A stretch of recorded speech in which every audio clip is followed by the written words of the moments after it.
déach me le déanaí gach Scannáin le Studio Ghibli den chéad úr, agus chin me lista dhéanamh agus na cinnis fearlumm ar an slibse. Chuir me buna lista a bhfuil a Scannáin is lú a hatsan lemán ina hosa. Sulla dosómid, bhhaithlam go mbeidh é agibh go bhfuil idir fiche dó ina droch Scannáin, agus idir fiche híon cheart go leor. Ach tá gach Scannáin eile rééis sin ina Scannáin den chéad scoth. Béidir go gceappa sibh nach bhfuil na Scannáin garda idir fiche chomh sin, ach níl sin a gceart ar fad. Bhálchann díobh féchant gach ceant rééis idir fiche a híon. Gach Scannáin sa lista seo, scríomh me an teitl ofagiúil Seapánaise, an teitl Seapánaise aistrithe ngailge, agus a teitl ofagiúil Béarla. Os iad na teitl Béarla ar bhfuil aithne ag go cuid is móda na daoine éireann, úsáid me iad san níosán seo agus me caints. Tá spáinthe me chomh an stúrthóir, sa chúine íochtar ar dheis. Tá spáinthe me iad mar go gceapann go leor daoine go nearann an stúrthóir Hayao Miyazaki gach ceant a Scannáin Studio Ghibli, nó go nearanna sé gach cean maith ar a leiad, ach go bhhailr ar fad, tá cúpla cean atá déanta ag stúrthóirí eile i measc na Scannáin is fearlumm, mar a tharlaíonn, déach mé gach cean na Scannáin seo in éineacht lem chalín. Is as a tapáinaí agus tá Scannáin Studio Ghibli feice aice ó bhí sí ina pásta óg, mar sin ag deire an níosán seo tá spáinthe me a listasa le chur a gomparáid lem chean héin. Faoi dhearr tosaí me se lista. Idir fiche dó, Tales from Earthsea. Sean chéad Scannáin déantar Goro Miyazaki, mac Hayao Miyazaki, agus is léir gur bá, ón chéad ráiorc a bhí imníorm, mar nach raibh me ábalta línta na garachtar a chlostáil os cian na masíochtaí fuaimneanna. Ní ha bhain go raibh sé sin an, ach níor bhaithlam duine a bhaint ina charachtar a bhíán. Bhíonn na príomhcharachtar a ladíocht ar fan Scannáin ar fad, pólamí mid níos déanaí go bhfuil malacht sa chaith é a gnéir, ach ní réití tar éis sin nuair a chríochnaíonn an Scannáin fiú, is cuma go bhfuil a malacht é ar fós, ach níl is agan ar fad cá as ar tháinig sé fiú. Sílam gur ben chúis ná gur cóirú ar srá úrscéalta é an Scannáin seo. Is féidir go mííon na srá úrscéalta rudaí mar seo níos fearr. Tá cuma éir nach raibh íon sim sa scéal ar fad ag na haistóirí glóir.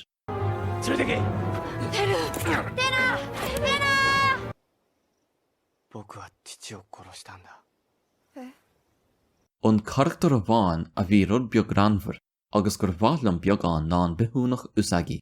Bhí an aistóir glóir a bháin a raibh déanamh a dhíche leige sin.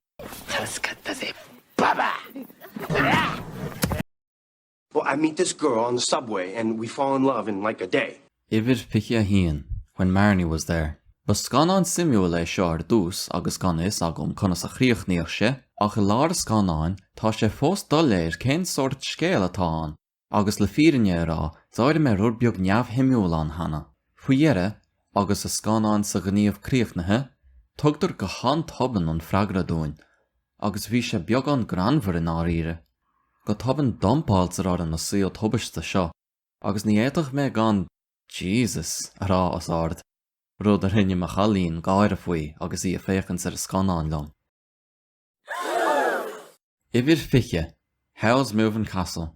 Is Fearr sin, chuir me Howl's an seo ag idir fiche. Tá is agam go méid iontas ar na daoine bhfuil Scannáin seo feiceácha agus iad á eiceáil cho híseal seo ar a lista seo. Dar nó is maithlumm Howl's. Tá na charachtar sár glóite, is í an charachtar is fearlumm ná cailleach an ásaí. Bhí an ráiorc inar thiúil sí agus Sophie suas sa stáire an granmhar, agus bhí cailleach an ásaí thar a bheith glóite mar hanmhain tar éis tí a chuid dríocht a chaile. Ach tá Howl's cho híseal seo ar me lista mar nar thuig me an scéal grá idir Sophie agus Howl. Níor thuig me cén fá ar hit Sophie an grá le Howl. Ní ach go Sophie íon trithe maithe le Howl sul ar ógraí si a grádó. Is cuimhin lom a mearbhfuil a tháinig orm nuair a ógraí. Déach me ar me chalín in aici agus dúirt, ha? Hanna héin? Cén fá? Sa deire imthúrim se héin, is Scannáin álainn é, ach ní ha ach Scannáin álainn. Idir an naoi déag, Arieti. Ba Scannáin simúil Arieti, is Scannáin faoi ghaoine beaga bídeacha, nó seo go béidir, ina gcónaí faoi heach taileí ghaoine, agus a gadíocht nó a fáil ar íosacht mar dhearann siad héin, gitaí beaga bías ar ile le teachta dír. Feicimid é seo ag tús a Scannáin, nuair a héan arieti thuas le na chathair go dtí teach na nuine den chéad uair chun siúcraáil. Tá a doras tríd a gistin mar a bheith turas thar slíomhán. Ban hi sibh ansult as féchans ráarc mar sin atá a taispáint síl arieti agus a toilaí. Ach náir a sin rud a bháin is cuimhin lom an Scannáin seo, seachas a feadh go bhí orm agus mé a féchans a mithúnach idsród dhearra an Scannáin. He's flying, he's really, really flying. Tá The Wind Rises sitsa sa tapáin sa dara coga dáanda, mar gheall sin is Scannáin conspóach é. Is sé Horikoshi Jiro príomh charachtar a Scannáin seo, an duine a dhearan 0 agus etsláin troda eile don tapáin. Ach sa Scannáin ní híontaíonn sé leis a gogur a níon chur. Tsarann sé na hetsláin go simplí mar gur bhrá leis iad. Tá ráir gan fiú ina nnéir sé go meich siad níos fearr mar a meich íon ghunaí ortha, ach dar nói, ní ra bhíon fostanna ag an am sin a dhéanamh etsláin, seachas don orm. I lár a Scannáin, tá Horikoshi ar a hachans ó na pólíní rúnda fiú, mar sin ní chuireann na Scannáin cuma maith ar rialtas na Seapáine, nó ar a gogur a níon chur. Ach mar sin héin, níd ar a Scannáin gur duine forfa é Horikoshi. Tá teachtareacht le fáil an seo fiú gur bhéidir go bhfuil go náhéile bheith na hetláin éis, agus go raibh ban chéile héin híos leis mar hampla. Agus ní chealan na Scannáin ar fad gur Fearr é go bhfuil Horikoshi a dzara aramig ar an le.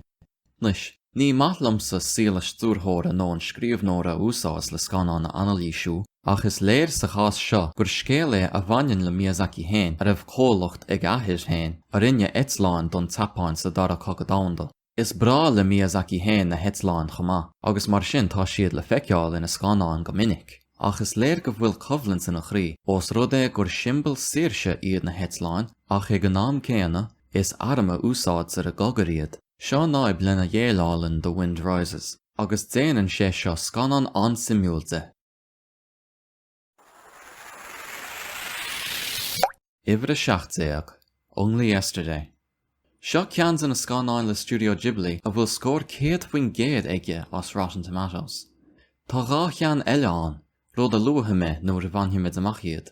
Is scéal faoin síl obarí ofiige dar a bhainam taico, agus ar a léhananta síre faoin tua é Only Yesterday. Tá si a géalú ó na síl a Dócio, ach a ré taistil, níl sin an éalú ó chuimhní a hóigi. Láiríonn si faoin na cuimhní seo leis na charachtar eile, go háirithe an dara príomh charachtar, Toshio, agus tuigeann si go bhfuil na mothúcháin agus smaointe a bhí aice, agus ina páiste, fós tábhachtach le anois. Bhainthach íon duine a bhfuil siméige i gcultúr, i stair, agus ag na náthíal na Seapáine sóta sa Scannáin seo. Tugann ráarc óige taico dúin, sampla iontach simúil ó taal sa tapáin seoha i rithe bhartha eacnamaíochta. Drachród a bhain an Only Yesterday é cé go bhfuil sé lán le réalacha simúil ina chuid beochanna agus a chuid eastóireachta glór le charachtar a caint cosúil le fíorghaoine, níor hatan go Toshio go mórlam. Bhí an imreacha uaimne na béal ar fad aige.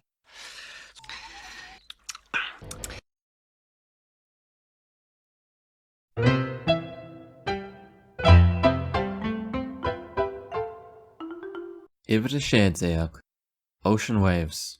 Seo ceann na Scannáin Ghibli is lú cáil, agus béidir gur bé an Scannáin is lú Ghiblius. Ach ní droch Scannáin é an íon chur, bhain me an-tatnamhas déanta na fírinne, tá na charachtar atá an difriúil lena meachsúil agat agus tá féchans ar scéal grá. Tá siad a bhd níos garbheith, bíonn teanga dhéar ortha, cosúil le Fearr dhéagóirí, réalacha sa meachsúil agam is Scannáin takahata, cé nach Scannáin takahata é. Os a caint faoin réalachas sin, tá Ocean Waves sitsa i ggótí caithear in oileáin Shikoku sa tapáin, agus labhraíonn na charachtar i ganúns cóbe imláin, canúns atá i bhd difriúil leis a gceanna Dócio. Seo cinne an-neamhchosaíonta, mar áiríonn na Scannáin deacair a thuiscint do dhaoine nach bhfuil as a gceantar céine, ach bhí áthas orm go nearnamh a cinne seo, mar cuireann sé teachta láthair sa Scannáin. Cuireann na fuamraíonn teachta láthair an chomh, sampla ró bhaithe dúmraíonn ó na hochtóidí, agus is brá liom a príomhthéama. Tá chuoin na stadan agus a tosaíonn sé dealrachach le dinsan nuair a eiceann tud a chéad searc agus tud a dhéagóir. plane. Look! It's a bird! It's a plane! It's... Iver a cúig déag, Lapita Castle in the Sky. Sin chéad Scannáin le Studio Ghibli a chonaic mé riamh, bliain ó hin agus mé fós an ollscoil, ná Lapita. Níor bhapa cuimhin le mé, agus tréis do méchún séas den daracham le déanaí, tuigim cén fá. Nus Scannáin álan é, agus charachtar glóitse go leor atá an. Tá síta agus padú ina lánúin an glóitse, agus bhrálam na fólathe spéire. Agus, os a caint na fólathe sin, hatan go mórlumm go háirithe go raibh an astóir gotha céine ag padú le fhios One Piece. 全部片付いたらきっとゴンドアへ送っていってあげる。見たいんだ。シータの生まれた古い家や谷や役たちを。なんだその上根性なしか。俺お前嫌いだな。Is brálam a réalachas atá le feiceáil sa Scannáin seo chomh. Rudí beaga mar pasú a chur a lampa síos chun beir síota ag tú sa Scannáin. Tá gitaí beaga réalachas mar seán I bharmhór na Scannáin le Studio Ghibli, agus is ceann na rudaí is fearlam fuatha. Ach an éan le is scéal measartha caighdeánach Lapita. Tá sé déanta go hanmha gan dat, mar a Scannáin le Studio Ghibli é, agus ba cheartaíomh é ag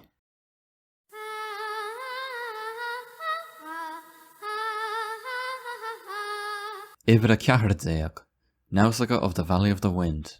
Seo sampla simúil mar go ndearna an Scannáin seo sula rinneamh Studio Ghibli, ach síaltar a níos gur Scannáin le Studio Ghibli é, mar rinne bheith ag Miyazaki, Takahata, agus daoine eile a dhéanamh níos déanaí Studio Ghibli.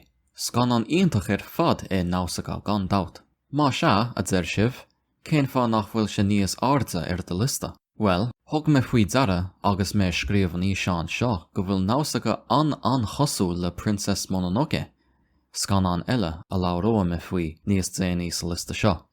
Mar sin níla me géirí caint faoin scéal rá bhin. Déirthe me gur bhrálam a stíl ón deara fuaimne agus a fuaimríon atá ag Náusacha.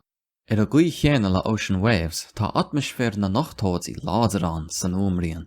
Ach I thuairim se héin, ní hagann sé le Náusacha chomh agus a hagann sé le Ocean Waves choirid bith. Ach tá cúpla ceannán atá go hanmha. Mar hampla an téama ómu, tá banfríomh charachtar simúil, scéal dáin agus seanachas simúil, agus teachtareacht maith ag a Scannáin seo. Ach ní féidir lom rá ach go ndearna Princess Mononoke an rud céine níos fearr.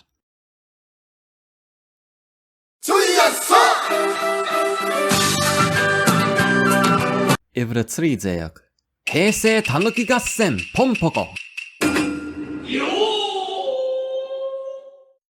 Béidir go bhfuil cúpla Scannáin le Studio Ghibli feice agaibh se, a chuir an geal as nach bhfuil pompoko feice agaibh. Mar sin, cén fá bhfuil sé chomhthard mar lista. Ní féidir go bhfuil sé chomh sin agus gan íon cháil nó aithne fiú éir, las muid an Seapáin nach cha? Well, lig dom a scéal a bhíniu. Seo scéal faoi drán tanuki, sort racún Seapánaí, a déanamh éice scibh le hóireachta chun na bhfoirí se chusint bhéadú Tóquio. Tá Scannáin lán go béal le cultúr, creidmh agus béaladas na Seapáine. Mar hampla, tá bríomhcharachtar a bhfuil ina tanuki, in an mórán richtaí a dhéanamh dá gorp, ó dhaoine go harachtaí, agus dar nói, is féidir leo a chadarní úsáid mar arm nó le hetzilt. Is brálam an úsáid seo den béaladas, agus an úsáid íomhána religiúnacha sa Scannáin. Tá anchial le go mecht na tanuki ina Shinto bhúdaí. Is brálam chomh an teachtareacht éiciolaíoch sa Scannáin, agus a ghráin dhéanarálta atá ag Takahata ar a síl a bhí an nuair a tháinig agus Scannáin amach. Ach seo Scannáin rinneamh sna hochtóidí, mar sin ní líon dat go raibh fearr go dán Takahata faoin síl a bhí an a dró dhearra a híl héin. Bhí mé a gaiire go háirithe faoin ráarc ina bhúr na tanuki telefís, agus ní raibh siad an an ach féchans ar a ganéal bia. Chuir sé a gcuimhne dom ráarc áirithe is Scannáin eile ar a lista seo, agus na rudaí a dúirt a stúrthóir sin faoin na chláir telefíse atá an sa tapáin. Tá an telefís Seapánach fós a taispáint bia I bhadró vinnic inneo. Is at a rud é an áíre. An rud deireanach a dheartha me ná gur brálam a béaladas nua a dhéanaan na Scannáin seo, ina bhfuil seanir hirseacha sa tapáin atá a ggóil dochan na fuinneamh in áíre ina danúcí. Is féidirlumm samhlú go raibh na páistí Seapáin níos na hochtóidí a féchhaint ar na daoine ar is ráid, agus is muoinmh an tanúcí an duine sin? Bang! Zoom! Straight to the moon. Ibre dódhéag, The Tale of Princess Kaguya. Seo ceann speisialta, mar go bhfuil sé bunathe ar cheann scéal Seapánach cáiliúil dar a bainneam céine, agus go raibh take hata á éirí a dhéanamh ó na seascadaí. D'ealdraíonn sé gur scéal tábhachtach é le take hata. Lé sé an bun scéal agus é na bhuachail, ach ní raibh sé an mothúcháin ban Princess Kaguya hiiscint, mar gheall ar a gcuí ar scríomh a bun scéal go tradiisiúnta. Agus sin an fá ar chin sé gur gcuirthach a leagan hain béim ar a bríomhcharakter ban Princess Kaguya. Dóire leis gan dát. Rinne sé cholín bocht a dhéanaan na ddícheal le háthas a chur ar a tiismathirí den bhan Princess do heice dúhaclach as an bun scéal. Cuireann an alín na nuan na smaointe atá a réit tríd sin Kaguya a gluí álan nach féidir focail ar fad, go háirithe sa ráarch níos cáiliúla idir ó dhearán Scannáin.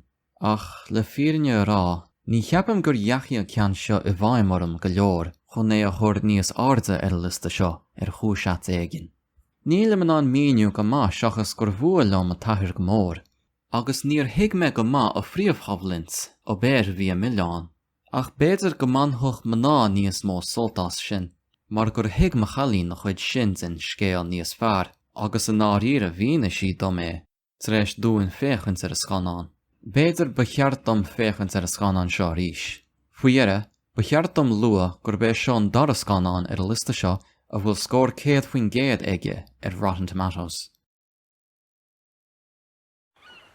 Are you ready, kids? Aye, Captain! Ibre híon éag. Ponyo, sean Scannáin is páistúla atá ag Studio Ghibli. Is léir go raibh Miyazaki á dhéanamh de lucht féchanna óg ó hús. Is cuimhin lom nuair a tháinig Ponyo amach. Bhí cuma éis nar bhail leis a chuid is mód in na leantóirí anime ar lína é, ach ceapim sé go siimplí nach nearnamh Ponyo dóibh sin. Bíodh sin mar atá hatan Ponyo go mór lomsa. Tá Scannáin álan ón chéad ráarc, agus déanann sé bun mar scéal méireach go lua. Tá na príomhcharakter Ponyo agus sósca cute as fuck. Tá teachtareacht cuiil chúiseach cóthíalach is an.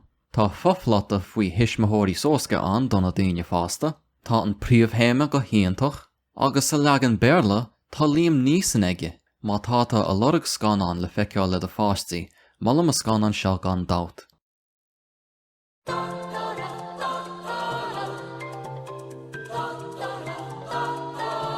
Ivre dé, My Neighbor Totoro. Is brálum Totoro. Cé nach brá leis Totoro. Béidir gur bé an Scannáin is cáiliúla ag Ghibli é. Agus is dócha go bhfuil frámaí mar seo feiceágah, fiú a bháin mar a bhfuil a Scannáin ar fad feiceágah, agus a chúiseige. Rud a bháin a dhéanaan Totoro go hanmha é achtra a dhéanamh de gnáródaí ar nós seomra I dteach nua a ghlana, gardaíonn a theascála, agus fannacht ar theacht a bhaile dachar. Sin meascáin den a charachtar Yano le fuinniú le Satsuki agus mé, ón fuamraíonn éireach agus marcan a breise as ochta téamárán a anan leat, agus dar nói na cami ahananta, ní habháin Totoro hain, ach bus cat agus na susuwatarí chomh, a dhéanaan Scannáin den chéad sca den scéal siimplí seo. Dal an scéal, nábí a géisteach le conspiracy theories faoi dhearán Scannáin. Is fuail le Miyazaki agus Studio Ghibli iad sin. Tá cúpla focail scríofa faoi sin ar a siomh gréasáin fiú. Dysfunctional family need intervention. Ivraní, My Neighbors the Yamadas. Nis, béidir go bhfuil me rud beag clíonta I leith na goméidí, ach sílam go fírinne go bhfuil an áit seo ar a lista tiltte ag My Neighbors the Yamadas. Is córu Yonkoma manga é My Neighbors the Yamadas. Granán atá scartha I gceithre fanéal, agus scélíonn sa chéadsrí fanéal, agus an punchline sa fanéal dearnach. Seo seanra bhbhaithlim le blianta ó chrahanna mar Hidamari Sketch agus Lucky Star. Agus bhí aontas orm eiceáil cé chomh maithe hagann sé leis a bharmáid Scannáin. Ní scéal é an áíre, ach cúpla achtarí a thaispáin an gnáthíal atá ag teilech Seapánach. Ach tá sé a bhd difriúil le Only Yesterday, mar cuireann sé gran ábhéalach in nachród a Harlíonn, ó am go háma gachrú is tíal bheochanna ar fad, mar nuair a hagan cúpla bikers go dtí a chóirsannacht. agus go tabann scríomh tar a ráirc se stíl trom chúiseach scanrúil seo le béim a chur ar an agla atá ar an ahir, agus é a dul amach le caintsló. Ní hamháin go bhfuil de dhéanamh granmhar ach tá go leor áir cruúil an. Go háirithe, óráid na seanmháthir ar bhainnis na dismóthóirí, agus a tárán ag deire an Scannáin. Mallam a Scannáin seo go háirithe don na daine atá i bhadó bhaile is ón dteilech agus a uagnas ortha, banthe sé gaiire agus dóra asamh. This is my sister! Ibre a hocht, from up on Poppy Hill. Seo I bhd an Scannáin is mó atá le Goro Miyazaki, agus mar is follasach dit, tá sé ar chean in a Beyond Ghibli is fearlam. Cosúil le only yesterday, tá from up on Poppy Hill sits na seascadí sa Tsapáin, agus tá sé níos láine le cultúr ré seo a fós. Chuireann sé an ré seo inúil go maith. Tá agóidí bhach léin, scéalta na gogaí, le cluichí Olympacha, agus ceol íontach ón tréimhse ama againn. Go háirithe, árán a bhfuil clú agus cáiléir, uéo muite arúcó. Is brailim chama an méid charachtar agus an méid foflataí atá an sa Scannáin seo. Ní hamháin scéal grá atá an. Tá cadrumh, nó an ghaol mar a tharlaíonn, idir umi agus siún, nó umi agus a teilech agus na daine eile sa teach lóistín an, scéal achracha umi agus siún sa choga, agus a glúiseacht chun na sean chlubthacha hábháil ó na múnsóirí agus ó na dalta eile. A bhuail leis seo, bhí mé an anféchant ar a Scannáin seo den dar a thuair agus ansót a bhaint as fós. Ibre a seacht, Kiki's Delivery Service. Sampla forfa de Scannáin le Miyazaki é Kiki's Delivery Service. Tá an siomh sa fichiú céad lua aige, ach chana hain tá an dúil le hama bhadó hin an chomá, agus tanas idir nuas sean, idir a tua is a chahis, agus idir a dríocht is a dúdra is a techneolaíocht. Ach sin stuff dawn costa don na daine mór éisi ar YouTube.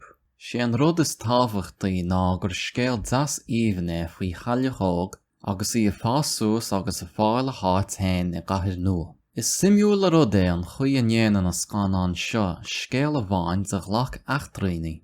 Beidir go ré ceannas fearlam ná nuair a úsáid in Kiki a cat Gigi mar bhréagán agus í a lora go Fearrchean.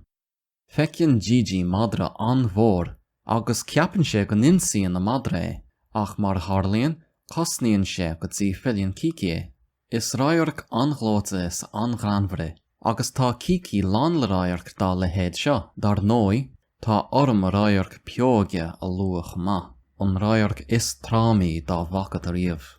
Ticinn na daine bhfuil Kiki feiceacha cad atá gceist agam. You're entering the vicinity of an area adjacent to a location.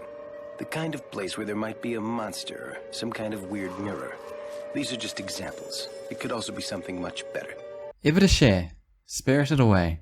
Sean chéad Scannáin le Studio Ghibli bhuaí Oscar, agus a ceanile é The Boy and the Heron, nach bhfuil fáil Blu-ray fós, agus mar sin ní bheith sé ar a lista seo. Scannáin álan é Spirited Away, atá lán na charachtar hatneamhacha agus a bhfuil fuamaíon tochtmhar díoga aige. Bíonn sé scanrúil, granmhar, iontach, suamhneach, brónach, súáilceach, agus is dócha go bhfuil céad mothúcháin eile an, nach bhfuil me ábhalt a míniú a bhfíseán geart dá le héad seo. In ár ire le fírinne rá, níl is agam conas ba cheartm labhairt faoin Scannáin seo. Mar sin ní deirthe mé ach go bhfuil arbhéh agán. Dúirt mé hana go bhfuil Oscar aige, agus mar a tharlaíonn, bhí sé ar a teasta sóisireach fiú agus me drochar óg sa scoil. Rud a bhain simúil a bhfuil mé an rá é gur bhain mise agus me chalín ansót as na cóirthaí a léamh ar dús a Scannáin, agus léamh faoin Scannáin agus a simbolachas is a riile atá an ar líne tré sé aggáil. Fearr nach raibh Spirited Away sa scrúdathe agus mise sa scoil. So le dosámid na cúig cin is fearlam, bhhealtham íormh clárú leis ganéal seo, like a chur ar a bhfíseán seo, agus bhur dtuairimí a scríobh sna comments faoin bhfíseán. Anois, téime sé raig leis na cúig cin is fearlam. Many of these trees were my friends. Ibre cúig, Princess Mononoke. Scéal an dain atá ag Princess Mononoke. Seo ceann na Scannáin Ghibli a chonaic me blianta ó hin. Agus ba himmiúil a rudaí mo smuoine bheith an am sin a chur ag iomparáid le mo smuoine faoin Scannáin anois. Níl íon bithúnach an sa Scannáin in áiríre. Dús, cheap me gur bheith an timpire ná an bithúnach. Ach dátí mo chalín nach raibh sin sa léir fiú. Tá go leor a conbhléochtaí an sa Scannáin seo. An duine in áid an nádúr agus an os nádúr. An fearr in áid na maná. An ús aicime in áid na híseal aicime. Is rille. Ach ní duine bhain in a charachtar sa gcuine, sa cheart nó san aráid go himláán. Seach is beidir a príomhcharachtar aisteacha, nach bhfuil ach a géirí an scéal a hiiscins fan a cad a mórad in Scannáin. Dáirlam go raibh ebosí ina líoch, agus mé a féchant éir a chéad úr. Mar nach raibh sí ach a cosans a géalsinach, agus tugamh datheist ortha mar cheanra ina baile. Ach ní raibh ghlacha agam lena gníomhartha ag deir an Scannáin, agus mé a féchant an darthúr. Sin a sort scéal bhrálam, an sort a chuireann íalachart smuoine bheith ríis gacha am a bheiceanta é. Dá néanthach duine eile an Scannáin seo, is dócha go meach an nádúr sa cheart, agus na daine ina narachtaí letlacha gan dat. Ach an seo, ní léir go bhfuil an nádúr nó na déithe go maithfiú, bheith ansim agam bhur dtuairimí faoin Scannáin seo chluisteáil tréistíí bheith eiceáil. Country roads, let's go. It's me, Maria. Ibre a Caithir, Whisper of the Heart. Is scéal grá caidzánach é Whisper of the Heart, ach ar a glí chéine le lapire agus seanra na fantais íochta, scéal grá caidzánach déanta ar ard caidzán é. Tá dofneocht simúil le fáil se scéal seo. Seachas a príomhscéal idir a bríomhcharachtar sídsacha agus a grá séidí. Go príomha is seo a hanahir séidí. Le, béimiid a caint faoin gat seo níos déanaí san níosán. Ach ní híanaan sin agus ará go bhfuil a príomhscéal neamhhimmiúil ar choir bith. Tá a strachailt uathúil héin ag go bríomhcharachtar sídsacha. Agus bhain mé ansalt as féchant ar a síl lim chalín, agus é a chur a gomparáid le ár síalta héin nuair a bhí mar sa bheanscoil. Dal an scéal, tá sé go huile agus go himleán éigeantach lua, gur bhí sídsacha í an bhun chalín lo-fi hip-hop. Rud a bhain eile ar bhain me soltas, é go núsáid in an Scannáin seo an ceol Country Roads beidir 5 úra, agus nuair a chluis mé ar a géad úra, cheap me go raibh mé féchant i nearmid ar a leagan béarla. Fáimid leagan seapána siad a Country Roads ag deir an Scannáin tá an das, agus os a caint ar a deir sin. Ba cheart dom lua go bhfuil se go siimplí forfe. Má tá simá go bhín analís níos cuairimí tar éis a Scannáin seo eiceáil. Mallam a bhfíseán le Schaffrillas Productions, a gcuirthe mé a URL sa chuntas faoin bhfíseán seo. And said, Hal, it's about cats. Oh, I'm a cat. I'm a sexy cat. Ibre 3, The Cat Returns. Níl am an míniu céin fá maniam an orid salt seo as The Cat Returns. Ceapim gur bé an chúis ná gur maithlumm scéalta siimplí granmhar ó am go ham. Agus ceart das agus charachtar glóte is fuamraíon álan aige. Chomh, ceapim go ména ná féchant ar gceann seo a ríis agus a ríis. A glí nach men maidir leis na cin eile ar a lista seo. Tá The Cat Returns an simúil chomh, mar béidir é go leanan sé le scéal Whisper of the Heart. Ó há cúpla charachtar as a Scannáin sin an seo a ríis. Má se, bé The Cat Returns an tíon sequel a bháin le Ghibli. Déach mé ar The Cat Returns ar dús. Mar sin bhí aníontas orm na charachtar chéna eiceáil a ríis, agus mé féchant ar Whisper of the Heart ina dhé. Ach níl rudaí cho siimplí sin an áíre. Gan na scéal a bhile, ní déirthe mé ach go gceapan go pársanta gur scéal ar scríomh sídsacha ná The Cat Returns. Cé gur mór idir ré agus a chéad réocht a chonaiceamar I Whisper of the Heart. Dal an scéal, is cóthárlú amachchas amach go bhfuil Whisper of the Heart agus The Cat Returns in aiciil le chéile ar me lista. Ach cóthárlú granmhar go d'evan, pescéile, ba bhrálam The Cat Returns agus a phríomhcharachtar ó dhearan chéad ráiorc. Ráiorc anglóta atá an, a bhunaíon atmosfér a Scannáin, agus mathúcháin na phríomhcharachtar go lua agus go forfe. Ceapim nach bhain a Scannáin seo a ghóchan aitheanta sin íon chur, go háirithe ó than méid tóra sin ag Whisper of the Heart.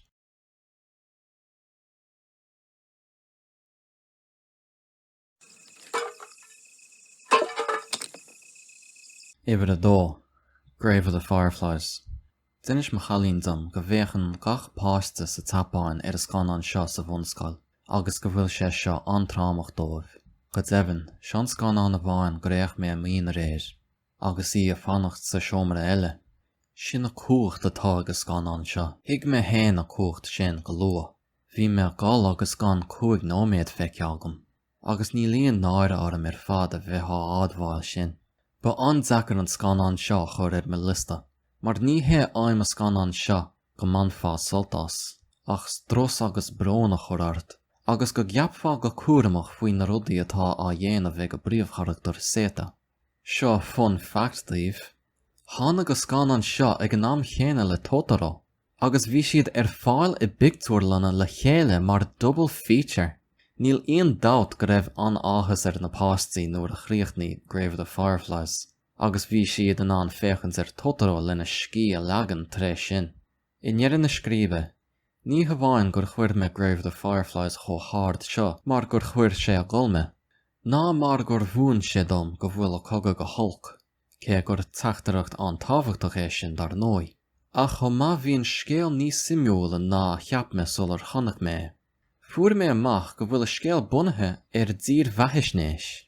Ní le me géirí aon spoilers ará an seo, mar sin ní bholtha me ach go gúrdóch sibh an Fearr scéal bhfuil a scannán bunaithe tar éis féchans má bheith aon cheistan agah faoin scéal.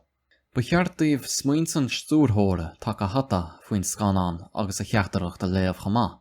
Béidir go mé aontas ormh. Faoi dhearr, ba bhaile marrá go mballam se go hard an scannán seo ag ceáil do gach duine, ach a bhain má tá sibh láidir go leor a ólaint. It's time for the moment you've been waiting for. Da, da, da, da, da, da, da, da. I am curious, is there anyone out there who has seen every Ghibli movie and considers Porco Rosso the best one?